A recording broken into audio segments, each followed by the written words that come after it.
Hello friends, this is Tawqir Ahmed and welcome to our YouTube channel Times Career। Electrostatics का lecture number 1 में हम लोगों ने charge का properties, important points regarding charge और charge का डिफिनेशन का स्टडी किए थे। आज हम लोग चार्ज से रिलेटेड नंबरिकल्स और ऑब्जेक्टिव्स को देखेंगे। अगर आप लेक्चर नंबर 1 नहीं देखे हैं तो आप YouTube चैनल टाइम्स कैरियर में जाके उसको अच्छी तरह से एक बार देख ले और उससे रिलेटेड सभी पॉइंट्स को नोट कर ले। मैं उम्मीद करता हूं कि लेक्चर नंबर 2 में आपको कहीं भी 1% भी प्रॉब्लम नहीं होगा, बशर्ते कि आप लेक्चर नंबर 1 को एक बार अच्छी तरह से देख ले और नोट कर ले। अक्सर स्टूडेंट्स कहते हैं कि सर मेरा फिजिक्स का जो है नंबरिकल नहीं बनता है। तो नंबरिकल इसीलिए नहीं बनता है क्योंकि उसका कंसेप्ट क्लियर नहीं होता है। जब तक कोई चीज़ का कंसेप्ट क्लियर नहीं होगा तब तक आप उससे रिलेटेड नंबरिकल्स और ऑब्जेक्टिव्स नहीं कर सकेंगे। आज हम लोग चार्ज से रिलेटेड नंबरिकल्स और ऑब्जेक्टिव्स को देखेंगे और ये सभी questions previous year NEET, IIT, agriculture, BCC, NDA में पूछा हुआ है। तो आइए देखते हैं। हम लोग अगला क्लास को स्टडी किए थे कि चार्ज क्यू बराबर फॉर्मूला होता है n इंटू ई। एन को कहा जाता है नंबर ऑफ ट्रांसफर इलेक्ट्रॉन की संख्या और ई को कहा जाता है इलेक्ट्रॉनिक चार्ज और ई का वैल्यू होता है 1.6 into 10 to the power -19 coulomb. ठीक है, तो इस फॉर्मूला के जरिए हम लोग चार्ज का भी मान निकाल सकते हैं, नंबर ऑफ इलेक्ट्रॉन्स एन का भी वैल्यू निकाल सकते हैं। जब कोई बॉडी इलेक्ट्रॉन का ट्रांसफर करता है तो ड्यूरिंग चार्जिंग उस दौरान जो है मास का भी ट्रांसफर होता है। तो यहाँ पर हम लोग यानी किसी बॉडी में कितना इलेक्ट्रॉन ट्रांसफर होता है और कितना मास गेन करता है या कितना एक्सेप्ट करता है, कितना लॉस करता है, उसका भी एक फॉर्मूला है। तो यहाँ पर हम लोग कहेंगे मास ट्रांसफर्ड ड्यूरिंग चार्जिंग, चार्जिंग के दौरान मास का ट्रांसफर। तो मास को कैपिटल एम द्वारा सूचित किए और एम बराबर फॉर्मूला होता है एन इंटू एम ई। तो यहाँ जो एन है उसे नंबर ऑफ ट्रांसफर इलेक्ट्रॉन्स कहते हैं। जो एन यहाँ है वही एन यहाँ है और एम ई को कहा जाता है मास ऑफ इलेक्ट्रॉन। क्या कहा जाता है? Mass of electron. और एक इलेक्ट्रॉन का जो मास होता है 9.1 into 10 to the power -31 kg होता है। ई का भी वैल्यू हम लोग जानते हैं 1.6 into 10 to the power -19 coulomb होता है। यानी चार्ज का ऐसा यूनिट कूलम होता है और मास का जो ऐसा यूनिट होता है वो केजी होता है। तो इन दो फार्मूला से रिलेटेड हम लोग नंबरिकल्स देखेंगे और देखते हैं कि कहाँ क्या प्रॉब्लम हो रहा है। मैं उम्मीद करता हूँ कि इस वीडियो को अंत तक देखने के बाद आपको यह एहसास हो जाएगा फिजिक्स आपके लिए सबसे इजी सब्जेक्ट बन जाएगा, फिजिक्स आपके लिए फेवरेट सब्जेक्ट बन जाएगा। इसलिए वीडियो का अंत तक आप देखते रहे और जहां आपको प्रॉब्लम होता है वहां पर पॉज करें और देखें, समझे। ठीक है, जो हम डिस्कशन कर रहे हैं आपसे टू द पॉइंट उसको नोट करें। ये सभी फॉर्मूला को आप नोट करें, जो सवाल दे रहे हैं उसको भी नोट करें। अगर कहीं कोई दिक्कत हो रहा है तो पीछे यानी लेक्चर नंबर 1 को भी आप देखिए। मैं उम्मीद करता हूं कि आपको 1% भी दिक्कत नहीं होगा। तो आइए देखते हैं। पहले हम लोग इन दोनों फॉर्मूला से रिलेटेड पहले नंबरिकल्स कर लेते हैं, फिर हम लोग ऑब्जेक्टिव को देखेंगे।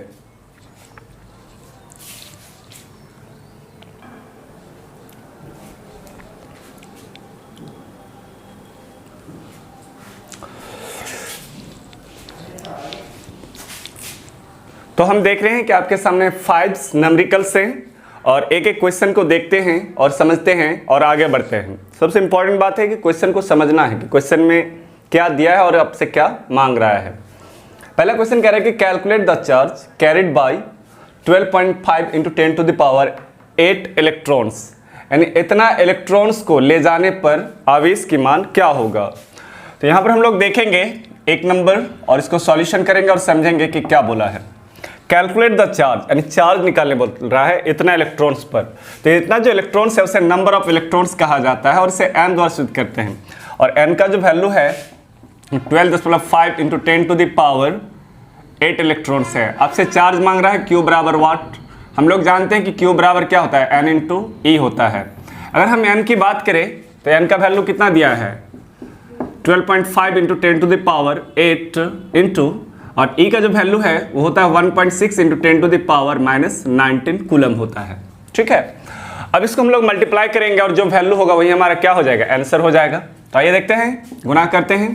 16 से गुना करो, 16 पंचा 80, 80 का 0 हाथ में रहा 8, और 16 दूना 32, 32 8, 40 का 0 हाथ में रहा 4, और 16 1 का 16 और 4 कितना हो जाएगा, 20 हो जाएगा। पॉइंट के बाद एक अंक, तो 20.00 इंटू 10 टू द पावर, यहाँ पर 8 है और यहाँ पर माइनस 19 है, तो 20 इंटू 10 टू द पावर, 19 में 8 घटेगा तो माइनस 11 होगा, एक 0 और हटाएंगे तो 2 into 10 to the power minus 10, यानी एक माइनस घट जाएगा। इतना कूलम हमारा क्या हो गया, आंसर हो गया।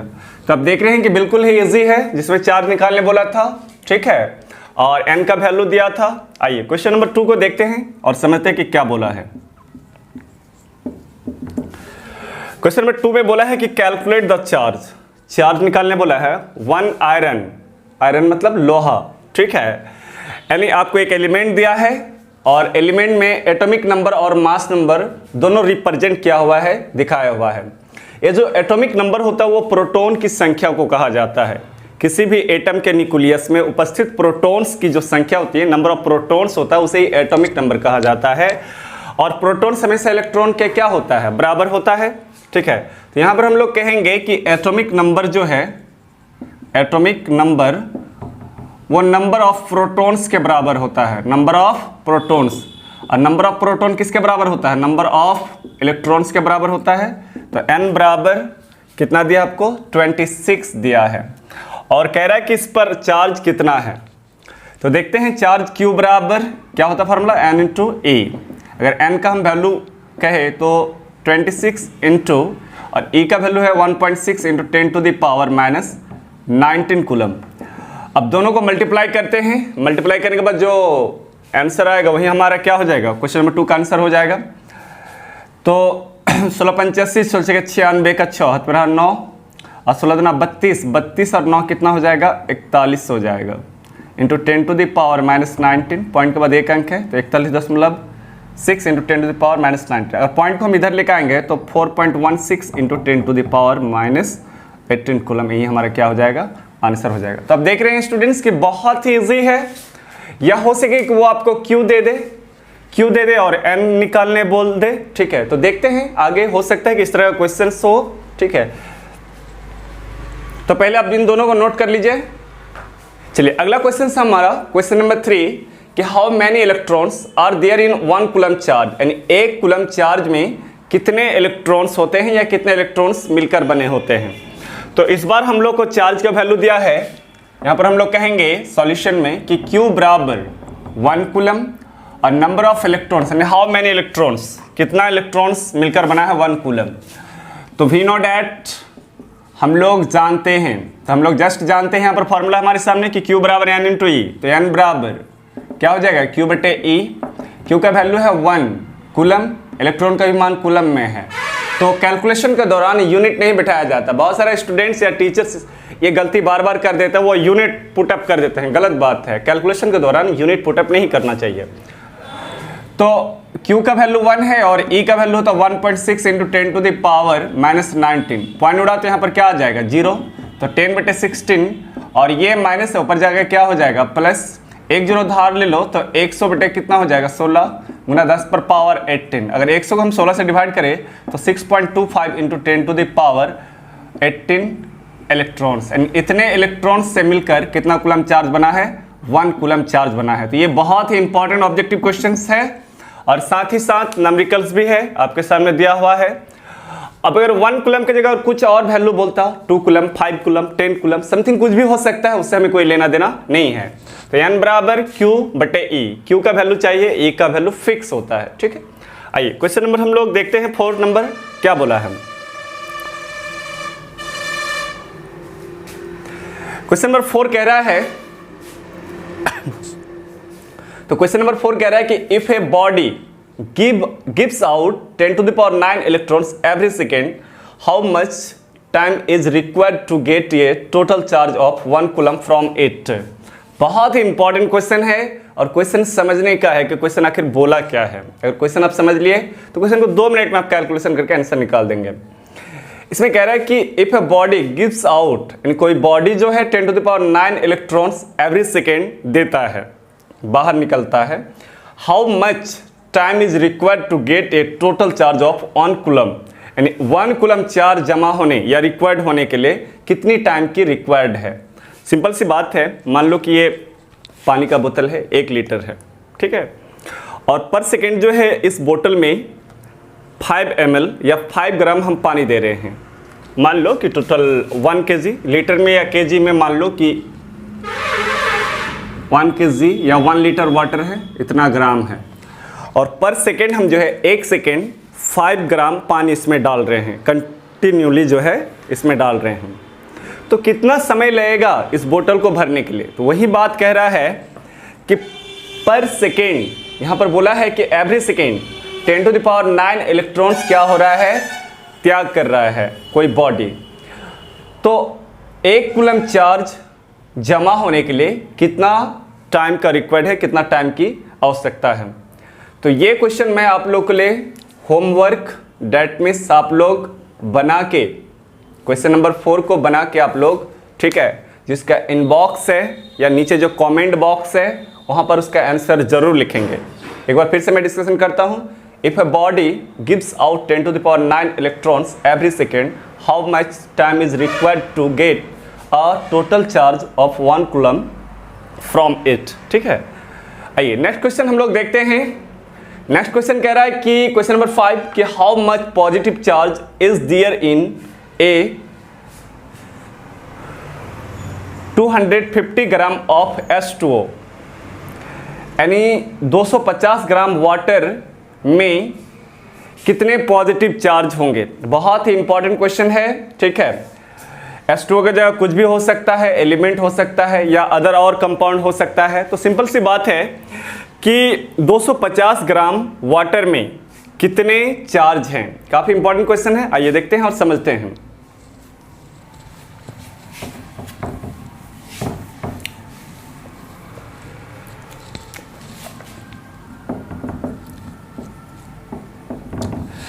तो ये जो 250 ग्राम दिया हुआ है वो H2 यानी वाटर का जो है वो मास है। तो यहां पर हम लोग कहेंगे मास ऑफ H2O कितना दिया है, 250 ग्राम।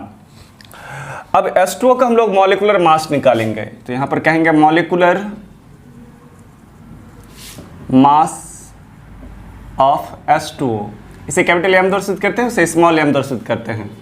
तो मॉलिक्यूलर मास ऑफ H2O, देखिए किस तरह से मॉलिक्यूलर मास निकालते हैं। आप लोग केमिस्ट्री में पढ़े होंगे, क्लास 11 में पढ़े होंगे, 12 में पढ़े होंगे, या हर चैप्टर में आप लोगों को टीचर पढ़ाते होंगे। देखिए पहला कौन है, हाइड्रोजन। कितना हाइड्रोजन, 2 है, और हाइड्रोजन की जो द्रव्यमान संख्या होता है वो 1 होता है। दूसरा प्लस कौन है, ऑक्सीजन। ऑक्सीजन का एटॉमिक नंबर कितना है, 8, और मास नंबर जो द्रव्यमान संख्या है वो 16 होता है। तो यहाँ पर मास नंबर को जोड़ना है। तो 2 × 1 2 और 16 कितना हो जाएगा, 18 ग्राम हो जाएगा। मॉलिक्यूलर मास भी निकल गया। अब एवोगाड्रो नंबर वो तो फिक्स होता है, आप लोग जानते हैं, ठीक है। तो अगर किसी कंपाउंड का या मॉलिक्यूल्स का अगर वो आपको मास दिया हुआ है, आप मॉलिक्यूलर मास निकाल लीजिए। एवोगाड्रो के नंबर के द्वारा आप ये पता कर सकते हैं कि 250 ग्राम जो वाटर है उसमें कितने H2O का मॉलिक्यूल्स है, ठीक है। बहुत ही इंपॉर्टेंट फार्मूला है। तो यहाँ पर हम लोग कहेंगे नंबर ऑफ मॉलिक्यूल्स, समझिए बारीकी से, नंबर ऑफ मॉलिक्यूल्स यानी मॉलिक्यूल्स की संख्या। तो इसका फॉर्मूला होता है मास इनटू एवोगाड्रोज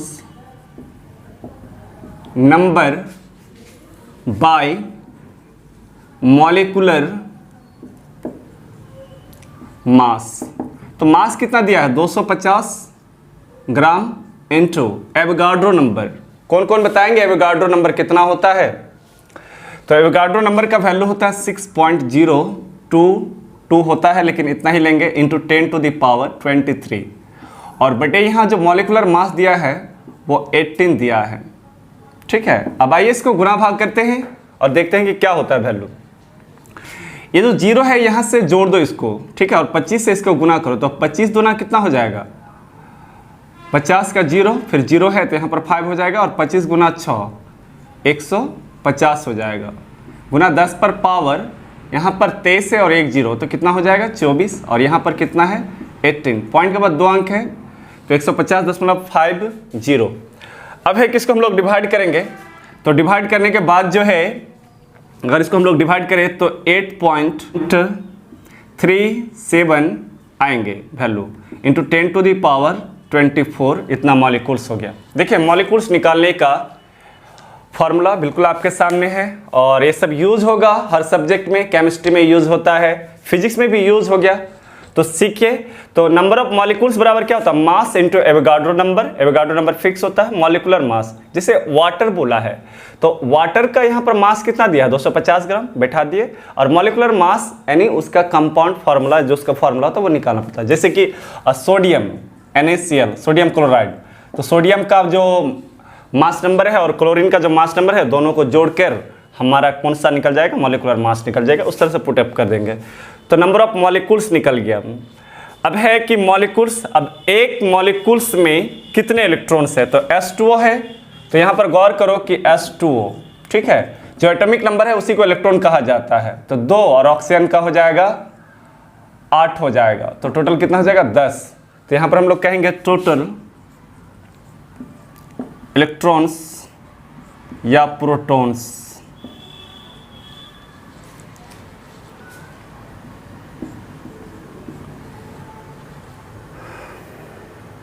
तो टोटल इलेक्ट्रॉन्स या प्रोटॉन्स, यहां पर हो जाएगा नंबर ऑफ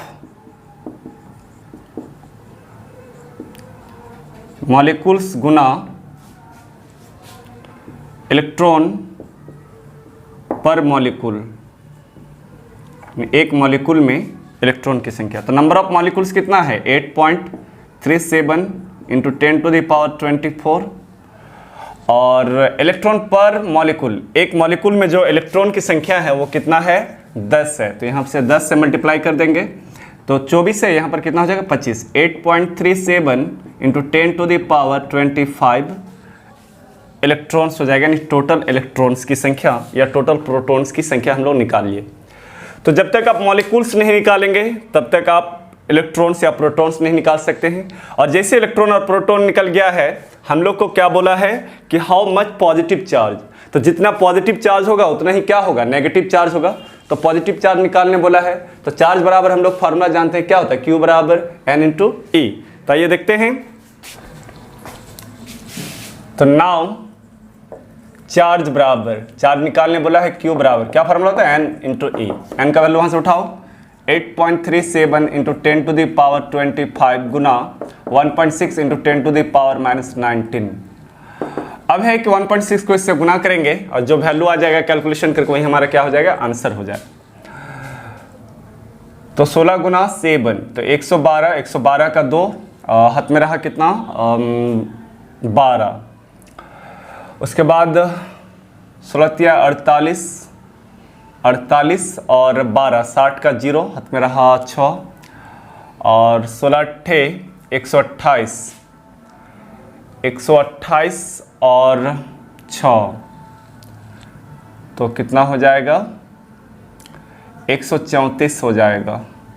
पॉइंट के बाद 2 अंक 1 3 अंक तो 13.4 इंटू 10 टू द पावर 25 में 19 घटेगा कितना हो जाएगा 6। अगर हम पॉइंट को आगे लेकर आए थे 1.34 तो एक पावर बढ़ जाएगा 10 टू द पावर 7 कूलम हो जाएगा। यही हमारा क्या हो गया आंसर हो गया। तो इस तरह से देख रहे हैं स्टूडेंट्स आप कि how much positive charge is there in 250 gram of H2O यानी 250 ग्राम वाटर में कितने पॉजिटिव चार्ज होंगे। तो उसके लिए आपको नंबर ऑफ मॉलिक्यूल्स पहले निकालना पड़ा फार्मूला के जरिए, मॉलिकुलर मास यानी उसका जो मास नंबर होता है H2O का वो पुटअप किए हैं। फिर टोटल नंबर ऑफ प्रोटॉन्स या इलेक्ट्रॉन्स, तो टोटल मॉलिक्यूल्स इतना है और एक मॉलिक्यूल्स में जो इलेक्ट्रॉन है वो 10 है, ठीक है। तो इलेक्ट्रॉन्स और प्रोटॉन्स की संख्या निकल गया और चार्ज बराबर क्या होता है Q बराबर N इंटू E। तो आई होप, मुझे उम्मीद है कि आपको जो न्यूमेरिकल्स है 5 नंबर वहाँ पर आपको 1% भी प्रॉब्लम नहीं हुआ होगा।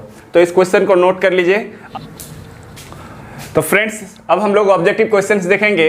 अभी देख रहे थे आप लोग कि 1 to 5 हम लोग न्यूमेरिकल्स किए 4 से रिलेटेड। अब हम लोग उससे रिलेटेड ऑब्जेक्टिव क्वेश्चंस देखेंगे।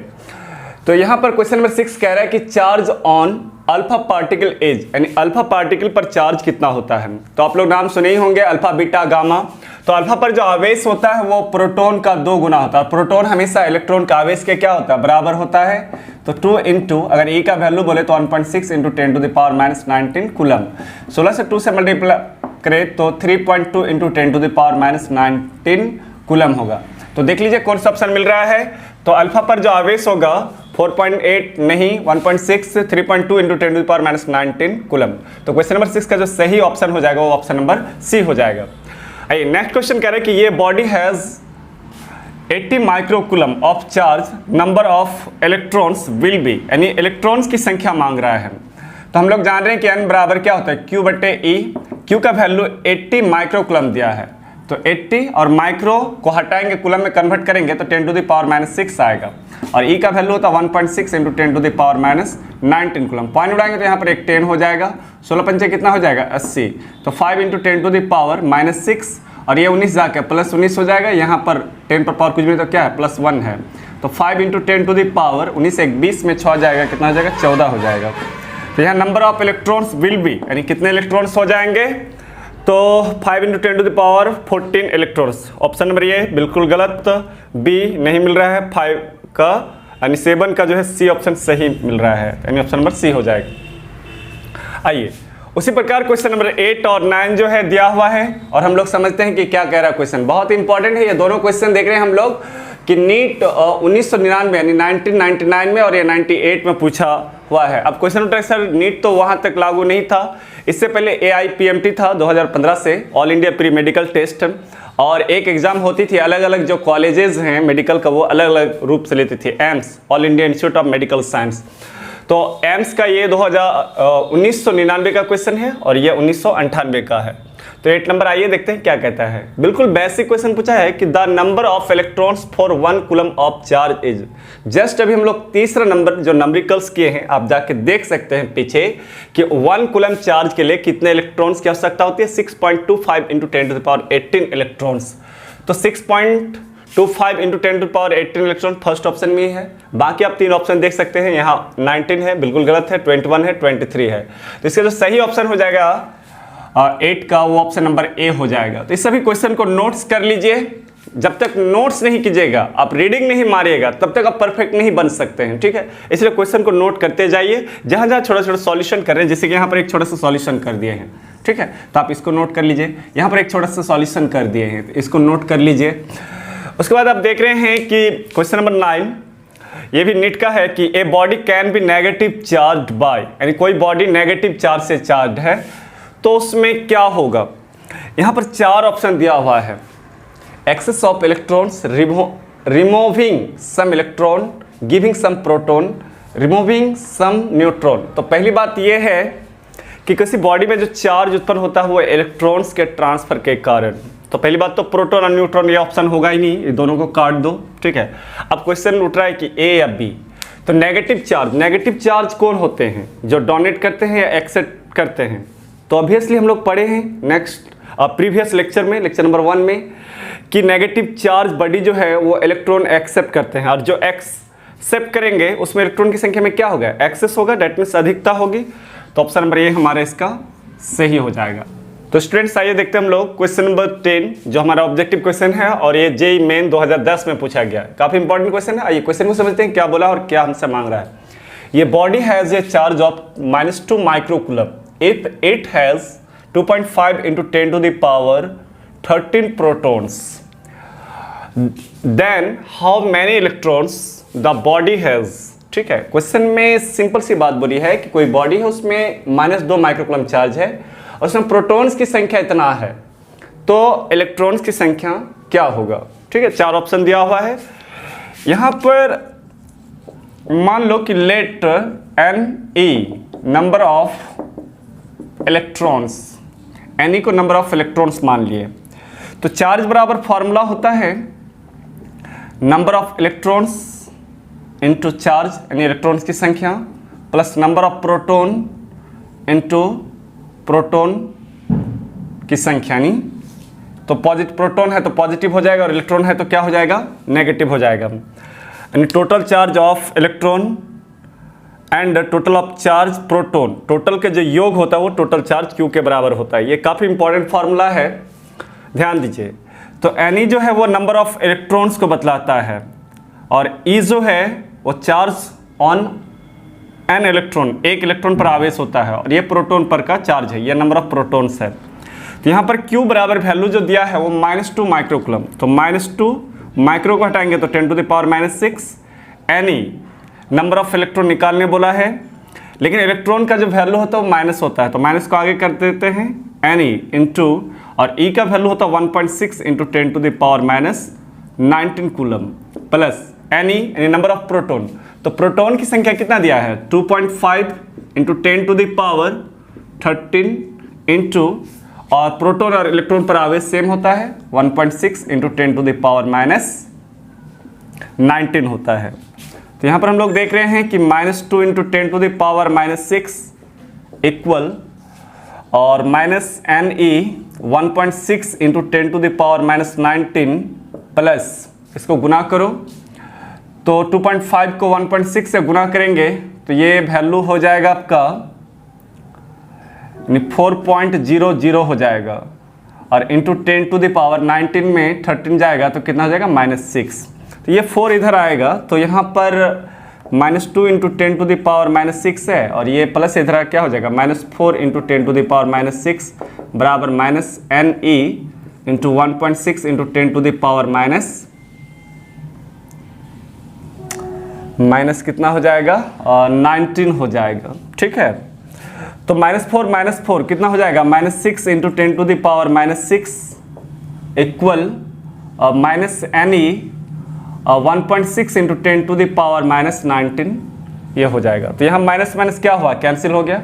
अब है कि हमें एन का वैल्यू निकालना है, तो यहाँ पर हम लोग देख रहे हैं कि एन बराबर हो जाएगा, यानी यहाँ पर क्या बचा 6 इंटू 10⁻⁶ और बटे ये इधर आके क्या हो जाएगा, डिवाइड हो जाएगा 1.6 इंटू 10⁻⁻19 हो जाएगा। अगर पॉइंट उड़ाएंगे तो यहाँ पर एक जीरो आ जाएगा, तो 60 को इतना से डिवाइड करेंगे तो इसका जो वैल्यू है वो हो जाएगा 3.75 और ये ऊपर जाएगा प्लस हो जाएगा तो 10⁻13 हो जाएगा। यानी नंबर ऑफ इलेक्ट्रॉन्स जो है 3.75 इंटू 10⁻13 इलेक्ट्रॉन्स हो जाएगा। तो ऑप्शन नंबर ए नहीं मैच कर रहा, बी भी नहीं मैच कर रहा, लेकिन सी मैच कर रहा है, तो इसका सही ऑप्शन क्या हो जाएगा, सी नंबर हो जाएगा। तो आप यहाँ से सॉल्यूशन लेके इसको नोट कर लीजिए, ठीक है। और इस लाइन के बाद डायरेक्ट मैं यहाँ पर आ गया हूँ, इसको आप नोट कर लीजिए, काफ़ी इंपॉर्टेंट क्वेश्चन हैं, ठीक है, जो जे मेंस 2010 में पूछा गया है। अब फाइनल और लास्ट ऑब्जेक्टिव 11 नंबर है, जो काफ़ी इंपॉर्टेंट है। इस क्वेश्चन में मैं पूरा चार्ज का जो है निचोड़ डाल के रख दिया हूँ। मुझे उम्मीद है कि ये क्वेश्चंस 2021 या 22 में जरूर उठाएंगे, और अगर आपका चार्ज टॉपिक अगर क्लियर है तो मुझे उम्मीद है कि यहाँ पर कहीं भी प्रॉब्लम नहीं होगा। लेकिन बहुत सारे स्टूडेंट्स क्या करते हैं कि लंबा चौड़ा क्वेश्चन देखता है, वो डर जाता है कि क्या होगा नहीं होगा, दिस डैट इधर उधर, ठीक है, कुछ नहीं है। इसको आप देखिए गौर से, एक एक पॉइंट को समझिए और क्या बोला है और क्या ऑप्शन होगा। मैं चैलेंज के साथ कहता हूं कि अब तक का सबसे इजी क्वेश्चंस यही होंगे, क्वेश्चन नंबर 11। तो आइए देखते हैं क्या बोला है। Which of the following is correct regarding charge, charge से संबंधित कौन सा जो है स्टेटमेंट वो सही है।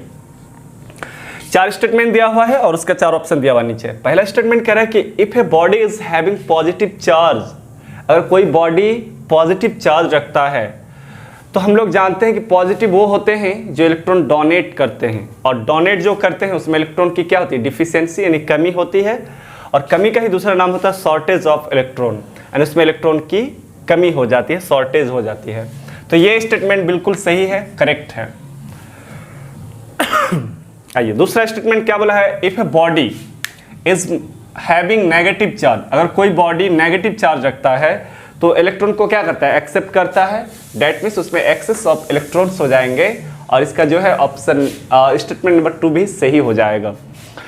तीसरा स्टेटमेंट है कि मिनिमम पॉसिबल चार्ज, यानी नेचर का जो मिनिमम पॉसिबल चार्ज होता है वो 1.6 into 10⁻⁻19 coulomb. Positive negative, positive मतलब देने वाला, नेगेटिव मतलब लेने वाला, प्रोटॉन और इलेक्ट्रॉन।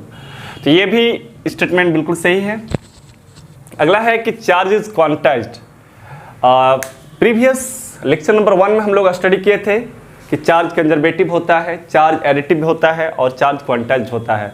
डेट मीन्स Q बराबर प्लस माइनस n इंटू ई, और n का जो वैल्यू होता है 1 2 3 4 5 इनफाइनाइट तक होता है, यानी ए भी ऑप्शन सही है। तो 4 ऑप्शन सही है। अब देखो बोथ 1 एंड 2 बिल्कुल गलत, ये ऑप्शन नहीं होगा। बोथ 2 एंड 3 यानी 2 और 3 बोल रहे हैं सही, ये भी गलत है। 1 2 3 ये 3 सही है, 4 सही नहीं, ये भी गलत है। ऑल ऑफ दीज यानी सभी ऑप्शन सही है। तो हमारा सही ऑप्शन क्या हो जाएगा? Option number D. तो आई होप कि आपको ये वीडियो देखकर बहुत ही अच्छा लगा होगा। ठीक है, तो आप हमारे साथ जुड़े हुए रहिए ताकि हम डेली आपको IIT नीट, एग्रीकल्चर, BCSC और NDA का नंबरिकल्स, ऑब्जेक्टिव्स और टॉपिक वाइज टॉपिक पढ़ाते रहे। Thank you.